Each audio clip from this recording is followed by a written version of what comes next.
the rural part of the state.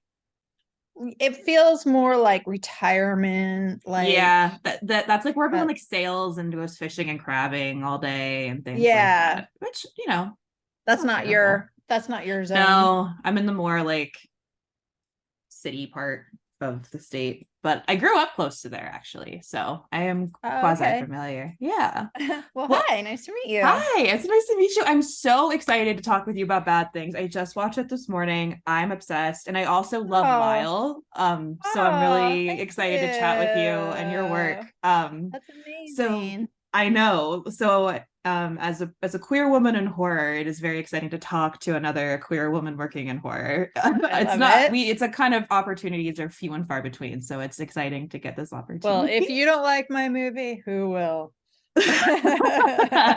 Well, let's talk about Bad Things then. So kind of where did the seed for Bad Things start for you? So it starts always from some place that either something that's happened to me or something that I want to Okay. prove, or, Okay. it's always like a personal thing. So I had this Okay. funny experience where I had this car ride that was really awkward, where somebody's mother had just died and they weren't supposed to be with us in the car. And I had to do this like 8-hour drive with this guy and this woman that he brought who was grieving, but she also thought I was like a threat. And it was like this really weird to Oh share a stranger's no. grief and to also then have them think that I was interested in this guy who I wasn't. And it seemed like she was using the grief. So that was kind of the weird idea. It was kind of like it started around Fran.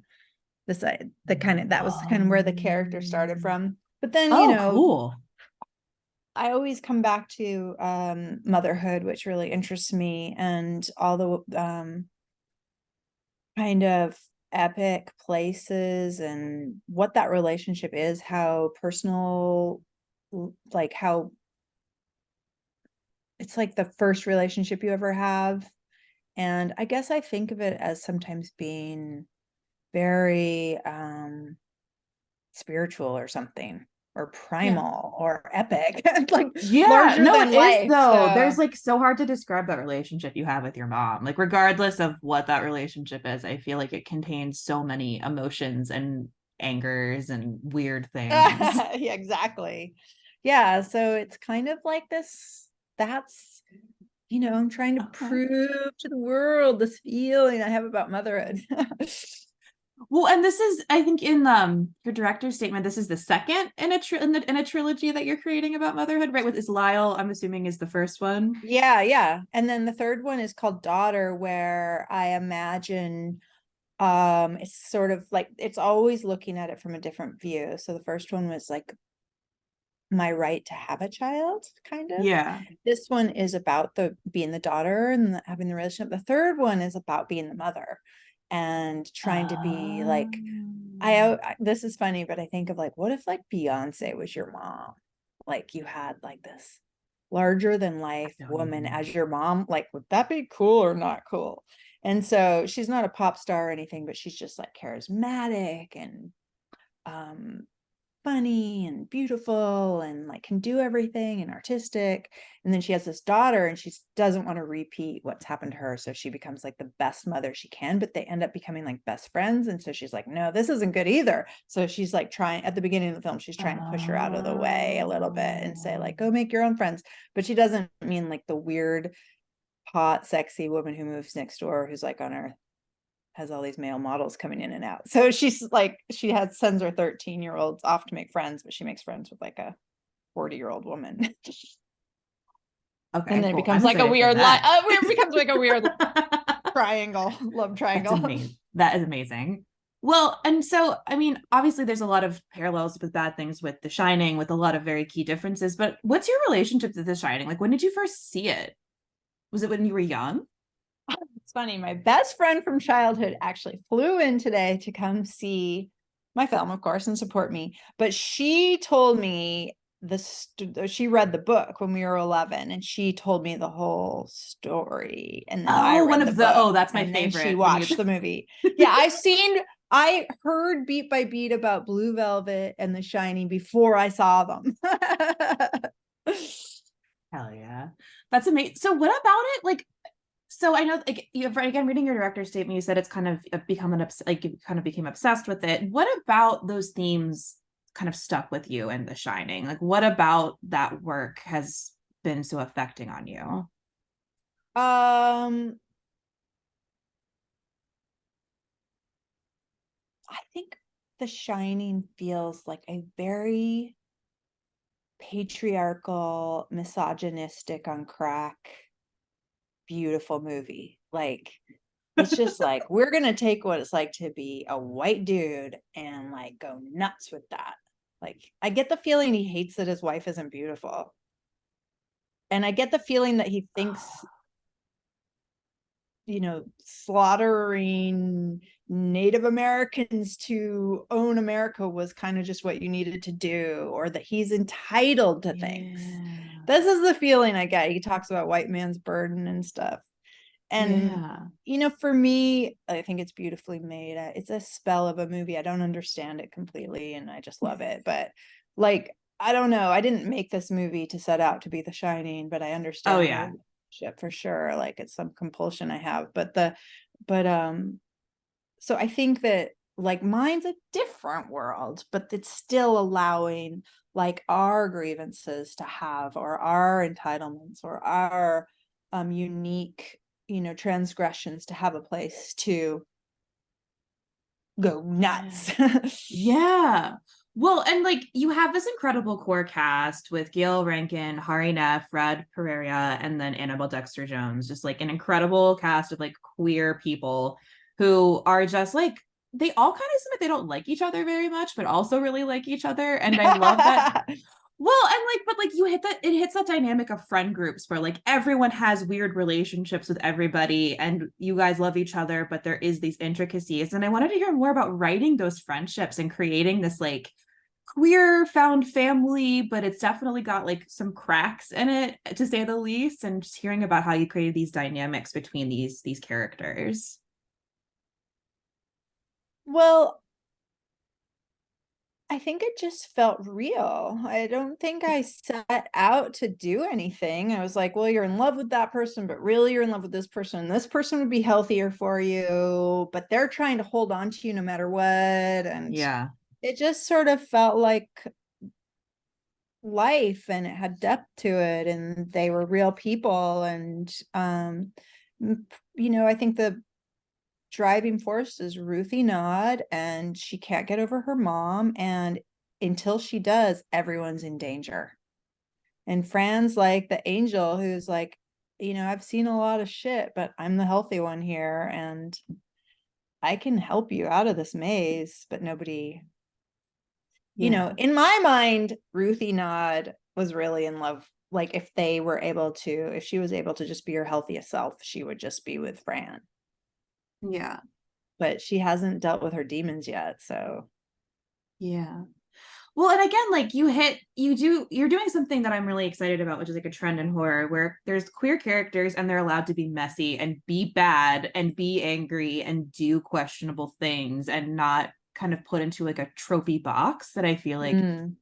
queer people are so often put into, especially like queer women and non-binary people. And it's just really refreshing to see a movie where I see. I know what you mean. Yeah, I'm not yeah, interested in queer people. I just am queer. Like, I'm not yeah, interested in why. I just it's just am. like my life. Yeah. Like I'm just like a chaotic queer person who just like wants to see that in my movie and like the movies I watch. So it's just and I was again, like, writing queer characters before I started dating women or knew I was queer. oh really? I feel like that happens to a lot of writers. Me as a young writer, when I was younger, writing queer things, like I'm not queer, and then realizing, oh, maybe that was me working through some things as a Isn't teenager. that funny? I would always be like, Yeah. what would make this even better is if the two women were in love with each other. And then I'm like, oh, now I feel And now you're it. like, interesting. But I also wanted to hear about how you found this hotel because this hotel is like the most incredible, like liminal, creepy space. Oh, yeah. And the colors are so like washed out, and everything about it is just so off-putting, but not it's weird. It's not scary, but it feels off. Like something is wrong and you can't put your finger on Oh, it. So I I wanted to like hear like that. how you found this location and if it felt that way when you were in it or you just did a really good job filming it. No, it did feel that way. I mean, as soon as Oh, I walked inside, I thought, I'm intoxicated, like I'm under its spell, and it feels uniquely female, whatever that means, it just, yeah. and it felt like left over, but not cobwebby and creepy and creepy. Yeah. It Yeah. felt like your mom's sexy lingerie that you're not supposed to see that's now dusty or something like that.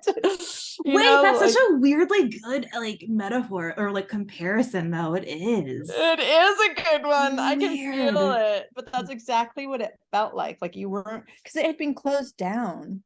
And Okay. I was just going around for years putting up signs on hotels saying, I mean, sure, trying to find a location. And during COVID, I was in Ithaca and I put a sign on this weird hotel. And then a couple months later, they called me. And when they brought me to look in there, I was like, oh my God, I will rewrite the story for this place. I just, I was just, I mean, some people quit the movie. Two people quit the movie because the hotel made them feel too creepy. What? Yeah. Maybe No it was just one person. way. Yeah, That's still wild. I What? Oh know. my God. Not actors, but crew members. And then also my production she just Amy Williams, who I worked with on Lyle and always work with, and our art team, Saska and Luca, they did such an incredible job, just like, oh no, you have to use this room, finding all the best corners, like making those like kind of Yeah. vulva pink like back headboards. And it was just, and then it got increasingly like blood red by the time you get to the third floor where the mom was and stuff. So, but that like circle room was there, where Cool. it's kind of like the real estate haunted, where the mom comes to life and where Molly is. And um it was just, it was just so perfect. The only Amazing. thing they Well, didn't and have was a pool, so we had to go across the street for the pool. well, eh, but there's so many scenes where like they all of the characters or some of the characters are talking in the background or they're just running around and shooting the shit. Was a lot of any of this improv and kind of you let the actors kind of talk to each other and you filmed while they were talking, or was this all scripted? There was a tiny bit of improv, but with a lot of Okay. direction around that. But I would have them Okay. watch Aliens. So you Oh. know how I love when a genre film also does realism. It's just like my favorite thing. Yeah. And I really wanted to believe in them and just enjoy them and believe their banter. And they were really able to pull that off, I Yeah, because think. there was like a shot. There's a part of the beginning where I think it's where they first walk into the hotel and the camera's on Ruthie, but Hari, Neff, and Brad are in the background talking still, like just chatting and having a conversation. And I love things like that where it just seems like I love they're that. still chatting. There isn't like a stop in conversation to focus. It's just they're still chatting and having just like a banal conversation. And that's why I was curious because that hits really well in this movie. Well, thank you. I love to hear that. And because that's just my favorite thing. I just love it when you're like, this world's real. And I think of like Altman or something, and Yeah. just I love it when it's the hardest thing to pull off. It's Yeah. kind Oh of yeah. easy to do flamboyant, stylish stuff. It's Yeah. very hard to believe that people are living and just chatting. Yeah. Well, and I do want to ask about working with Hari Neff because she's a star. And in this movie, I really love her. I love her in this movie. I think she is so good and really sells like being a regular person who was just like trying her best and is just trying to like believe. And I just wanted to hear more about working with her just because I loved her performance in this movie. Oh, I love that. I love working with Hari Neff. And, I think Hari is so dazzling and funny and very smart. And sometimes for me, I was like, just put that aside because you're almost too smart and too funny. And when Hari is sad, it's very heartbreaking. And, I loved those moments which are just all over this movie, when Hari is just struggling and sad, and it's really heartbreaking. And I think, her character is really manipulative too, because Oh, she's not really listening, like, to Ruthie. She wants to keep Ruthie desperately. But I just think that, I'd love to see Hari in all sorts of things, all of my cast in all sorts of things. But Hari isn't just always funny and smart. She's also emotional and a dramatic actor, and yeah. really moving. Like I always say, Yeah. her secret weapon is her pain. Oh, interesting. She's very vulnerable. She's Um, vulnerable. well, also, I love your inclusion of the CPAP machine. Now, another great story is someone in the art department, Victoria, ended up after our movie needing to wear one. No way, In really? fact, yesterday I sent out a picture to our whole crew with Victoria. She let me with her sleep Oh mask. my God. So why include that in this movie? Like, what kind of got you to conclude the I CPAP? dated a guy who wore one, and he would put it on at night, and I just always was like, bye. It felt like going to outer space every night. And then it used to have some sound to it, and it was just very creepy, I thought. And it kind of looks goofy like an elephant. And I liked that it could obscure you, and that you could sometimes, anything you put over your face is a mask and separates you from other people. And I just thought it was a wonderful visual tool. And also, like, it's a problem with sleep, Yeah. and going to bed with someone with that on is it just became this very good prop in so many different ways. I love the use of it. I don't use one personally, but I was like, we never see that in horror. That's so cool to just I don't integrate know why something like you that. don't, because it's like it's kind of messing with your senses, and Yeah, it's well, a there's a point mask. where And someone's wearing it and also holding a chainsaw, and I was like, this is the coolest thing I've ever seen. Just and like it's kind of goofy, it's kind of like silly, and it feels like it adds to that surreal aspect of the movie. You're like, is that real? Is that person really wearing like just that dangling weird elephant I know trunk it's type so thing? Like, wrong. what the It's so hell? wrong. I love it. But my final question for you before we have to wrap up, what is the scariest movie you've ever seen? Oh, well, I think it's very hard to watch Clute. For some reason, Oh, okay. Clute. Have you ever watched it? Yeah. I It's not haven't seen it, but scary I'm to me. very familiar. I'm familiar with it. That always gives me dread. And I have to tell you, like, maybe it's more uncanny dread, but Eyes Without a Face still gets me. I can barely watch Oh, that. It makes me very yeah. uncomfortable. Yeah. No, that's a good move. Uh-huh. What about Cool. you? Amazing. Ooh, I just have to say, I think Pulse, which I've seen is the both. Pulse. It is the 2006 Japanese film who Oh, directed by, I have to get his name up because I'm Kiyoshi Kurosawa. oh, I Um have to watch he that. yeah, he also did this really incredible movie called Cure, which is one of my all-time favorite horror movies. He Okay. makes really good, creepy, terrifying, dreadful movies that make Japan look like the most dreary place to live. Japan knows how to do horror They films. do. Well, Stuart, this has been so great to pick your brain So great about to bad talk to things and you. to talk to you. Congratulations on the premiere at Tribeca. And this has Thank you just been so such a much. joy. Thank you. It was lovely to meet you.